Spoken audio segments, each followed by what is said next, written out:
കഥ തുടങ്ങുന്നത് grand tourist home എന്ന ലോഡ്ജിൽ നിന്നാണ്. ഇവനാണ് ഈ ലോഡ്ജിന്റെ റിസപ്ഷനിസ്റ്റ് ശരത്. ഉച്ചഭക്ഷണം കഴിഞ്ഞുള്ള മയക്കത്തിലാണ് ശരത്. ആരോ ലോഡ്ജിന് പുറത്തേക്ക് ഇറങ്ങിപ്പോകുന്നത് കണ്ടാണ് അവൻ ഉണർന്നത്. മുഖം കഴുകാനായി വാഷ് ബേസിനടുത്ത് എത്തുമെങ്കിലും പൈപ്പിൽ വെള്ളമുണ്ടാകില്ല. മോട്ടോർ ഓൺ ചെയ്ത് ടാങ്ക് ഫില്ലാക്കിയ ശേഷം മുഖം കഴുകി പുറത്തേക്കിറങ്ങി. തൊട്ടടുത്തുള്ള ചായക്കടയിൽ നിന്ന് ചായ കുടിച്ചുകൊണ്ട് നിൽക്കുമ്പോൾ എടുത്തൊഴിച്ചതുപോലെ നല്ല മഴ പെയ്തു തുടങ്ങും. കയ്യിൽ കൊടയില്ലാത്തതിനാൽ നനഞ്ഞുകൊണ്ട് തന്നെ അവൻ തിരിച്ച് ലോഡ്ജിലേക്ക് എത്തും. നനഞ്ഞുകൊണ്ട് വന്നതിനാൽ കാലിൽ മുഴുവൻ ചെളിയായി. അത് കഴുകിയിട്ട് ലോഡ്ജിനുള്ളിലേക്ക് കയറാമെന്ന് കരുതി ടാപ്പിനടുത്തെത്തി തുറക്കുമ്പോൾ വെള്ളമില്ല. വീണ്ടും മോട്ടോർ ഓണാക്കി ലോഡ്ജിലേക്ക് കയറും. ഏതോ റൂമിലെ പൈപ്പ് ലീക്കാണെന്ന് അവന് മനസ്സിലായി. ഒഴിഞ്ഞ സ്ഥലത്തെ ഒരു ലോഡ്ജ് ആയതിനാൽ അധികം ആൾക്കാർ അവിടെ താമസമില്ല. നിലവിൽ താമസമുള്ള ഓരോ റൂമുകളിലും കയറി ലീക്കുണ്ടോന്ന് പരിശോധിച്ച് ഏറ്റവും മുകളിലെ നിലയിലെത്തും. കോറിഡോർ മുഴുവൻ വെള്ളം. നോക്കുമ്പോൾ 210ാമത്തെ റൂമിൽ നിന്നാണ് വെള്ളം ലീക്കായി പുറത്തേക്ക് ഒഴുകുന്നത്.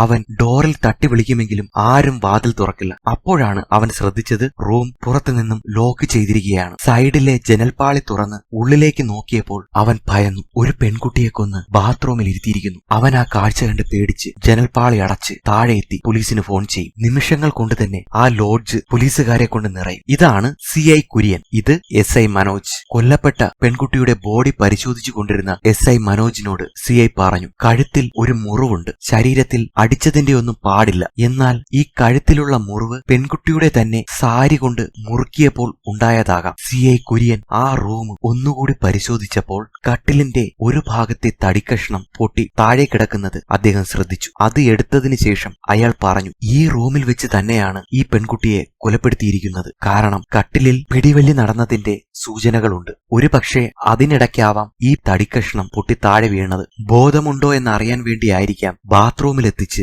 ഷവറിന് താഴെ കൊണ്ട് ഇരുത്തിയത്. SI മനോജ് ആ പെൺകുട്ടിയുടെ ബാഗ് പരിശോധിക്കും. അതിൽ നിന്നും ആ കുട്ടിയുമായി ബന്ധപ്പെട്ട ഒന്നും കിട്ടില്ല. എന്നാൽ കുറച്ച് പണവും ഒരു പാക്കറ്റ് കോണ്ടവും കിട്ടും. ഈ കൊല്ലപ്പെട്ട പെൺകുട്ടി ഒരു സെക്സ് വർക്കർ ആണെന്നുള്ള നിഗമനത്തിൽ അവർ താഴെ റിസപ്ഷനിലേക്ക് എത്തും. CI കുര്യൻ ശരത്തിനോട് നടന്ന കാര്യങ്ങൾ വിവരിക്കാൻ പറഞ്ഞു. ശരത്ത് അടുത്ത് നിന്ന ഒരു പയ്യനെ ചൂണ്ടിക്കാണിച്ചിട്ട് പറഞ്ഞു തുടങ്ങി, എനിക്ക് രാവിലെയാണ് ഡ്യൂട്ടി. രാത്രി അഫ്സൽ എന്ന ഇവനാണ് ലോഡ്ജ് നോക്കുന്നത്. രാവിലെ ഞാൻ വന്നാലുടൻ തന്നെ മോട്ടോർ ഓണാക്കും. ഈ ലോഡ്ജിൽ അധികം ആൾക്കാർ താമസമില്ലാത്തതിനാൽ ആ ഒരു ദിവസം മുഴുവൻ ആ ഒരു ടാങ്ക് വെള്ളം മതിയാകും. ഇന്നും എല്ലാ ദിവസത്തെയും പോലെ രാവിലെ ഞാൻ മോട്ടോർ ഓണാക്കിയിട്ടുണ്ടായിരുന്നു. ഉച്ചയ്ക്ക് 1:30 ആ കൊല്ലപ്പെട്ട പെൺകുട്ടിയും 30-35 വയസ്സ് പ്രായം തോന്നിക്കുന്ന ഒരാളും കൂടെ റൂം എടുത്തു. ഉച്ചഭക്ഷണം കഴിഞ്ഞ് ഞാൻ ചെറുതായിട്ടൊന്നും മയങ്ങി. ഈ സമയങ്ങളിൽ പെൺകുട്ടിയുടെ കൂടെ വന്നയാൾ പലപ്പോഴായി പുറത്തേക്ക് പോകുന്നത് കണ്ടു. ഒരിക്കൽ പോയിട്ട് വന്നപ്പോൾ ഒരു കവറിൽ എന്തോ വാങ്ങിക്കൊണ്ട് പോകുന്നത് ശ്രദ്ധിച്ചു. വൈകിട്ട് 5 മണി അടുപ്പിച്ച് പുറത്തേക്ക് പോകുന്നത് കണ്ടാണ് ഞാൻ ഉണർന്നത്. വൈകിട്ട് ചായ കുടിക്കുന്ന ശീലമുള്ളതിനാൽ ചായ കുടിക്കാൻ ഇറങ്ങുന്നതിന് തൊട്ടു മുന്നേ മുഖം കഴുകാൻ നോക്കിയപ്പോൾ പൈപ്പിൽ വെള്ളമില്ല. മോട്ടോർ ഓണാക്കി ടാങ്കിൽ വെള്ളം നിറച്ച് ചായക്കടയിലേക്ക് പോയി. ചായക്കടയിൽ നിന്നപ്പോൾ നല്ല മഴ പെയ്തു. നനഞ്ഞുകൊണ്ട് തിരിച്ച് ലോഡ്ജിലേക്ക് വന്നു. കാല് കഴുകാനായി ടാപ്പിനടുത്തെത്തിയപ്പോൾ പൈപ്പിൽ വെള്ളമില്ല.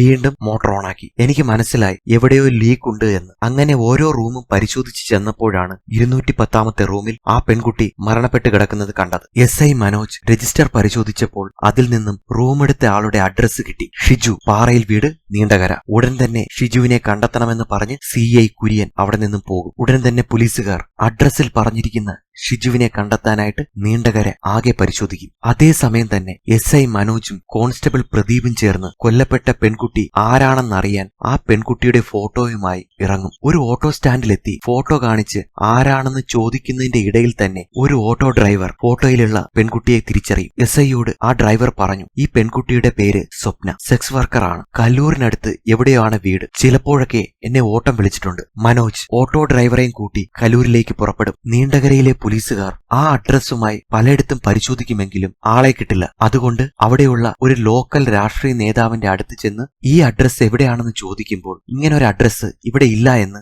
അദ്ദേഹം മറുപടി പറയും. അത് ഒന്നുകൂടി ഉറപ്പിക്കാനായിട്ട് അവിടത്തെ പോസ്റ്റ്മണെ ചെന്ന് കണ്ട് അഡ്രസ് കാണിക്കുമ്പോൾ ഇങ്ങനൊരു അഡ്രസ് ഇവിടെ ഇല്ല എന്ന് അവർ തറപ്പിച്ച് പറയും. പോലീസുകാർക്ക് മനസ്സിലായി ഷിജു ലോഡ്ജിൽ എഴുതിയ അഡ്രസ് ഫേക്കാണെന്ന്. അതേസമയം തന്നെ SI മനോജ് കല്ലൂരെത്തി കൊല്ലപ്പെട്ട സ്വപ്നയെക്കുറിച്ച് അന്വേഷിക്കുമ്പോൾ അവർ ലതിക എന്ന പറയുന്ന സ്ത്രീക്കൊപ്പമാണ് താമസിക്കുന്നതെന്ന് മനസ്സിലാക്കി ലതികയുടെ വീട്ടിലെത്തും. സ്ത്രീകൾ മാത്രം താമസിക്കുന്ന സ്ഥലമായതിനാൽ SI മനോജ് സ്റ്റേഷനിൽ നിന്നും ഒരു ലേഡി കോൺസ്റ്റബിളെയും അങ്ങോട്ട് വിളിച്ചു വരുത്തിയിട്ടുണ്ടായിരുന്നു. വീട്ടിലേക്ക് കയറി ഡോറിൽ മുട്ടുമെങ്കിലും അവിടെ ലതിക ഉണ്ടാകില്ല. അവരുടെ 10ാം ക്ലാസ്സിൽ പഠിക്കുന്ന മകൾ മാത്രമേ അവിടെ ഉണ്ടാകത്തുള്ളൂ. ആ പെൺകുട്ടിയോട് ചോദിച്ചതിൽ നിന്നും സ്വപ്ന മുകളിലെ നിലയിലാണ് താമസമെന്നും സ്വപ്നയ്ക്കൊപ്പം ബിൻസി എന്ന മറ്റൊരു പെൺകുട്ടിയും താമസിക്കുന്നുണ്ട് എന്ന് മനസ്സിലാകും. കോൺസ്റ്റബിൾ പ്രദീപ് സ്വപ്ന താമസിക്കുന്ന റൂം മുഴുവൻ പരിശോധിക്കുമെങ്കിലും സ്വപ്നയെക്കുറിച്ച് യാതൊരുവിധ ഡീറ്റെയിൽസും അവിടെ നിന്നും കിട്ടില്ല. പോലീസുകാർ പരിശോധിക്കുന്നതെല്ലാം കണ്ട് ഭയന്ന ലതികയുടെ മകൾ SI മനോജിനോട് ചോദിച്ചു, സാർ, എനിക്ക് എന്റെ അമ്മയെ ഫോൺ ചെയ്യണം. കുഞ്ഞിന് ഭയമുണ്ടെന്ന് മനസ്സിലാക്കിയ മനോജ് വളരെ സ്നേഹത്തോടെ അവളോട് വിശേഷങ്ങൾ ചോദിച്ച് ആ കുഞ്ഞിനെ കൂളാക്കിയ ശേഷം അമ്മയെ വിളിച്ചോളാൻ പറഞ്ഞ് വീട്ടിലേക്ക് അയക്കും. ആ കുഞ്ഞ് അമ്മയ്ക്ക് ഫോൺ ചെയ്യും. ലതികയും ഒരു സെക്സ് വർക്കർ ആണെന്നുള്ള കാര്യം കുഞ്ഞിനറിയില്ല. അതേസമയം ലതികയെ ആരോ കട്ടിലിൽ കെട്ടിയിട്ടിരിക്കുകയാണ്. മൊബൈൽ റിംഗ് ചെയ്യുന്നത് കണ്ട് ലതിക പറഞ്ഞു, ഷിജു, ഈ കെട്ടൊന്നഴിക്ക്, വീട്ടിൽ നിന്നാണ് എനിക്ക് കോള് വരുന്നത്, അറ്റൻഡ് ചെയ്യണം. ലതിക പറയുന്നതൊന്നും ശ്രദ്ധിക്കാതെ ജനലിന് പുറത്തേക്ക് നോക്കി ഒരാൾ സിഗരറ്റ് വലിച്ചുകൊണ്ട് നിൽക്കുകയാണ്. ഇവിടെ വെച്ച് ഈ എപ്പിസോഡ് അവസാനിക്കും.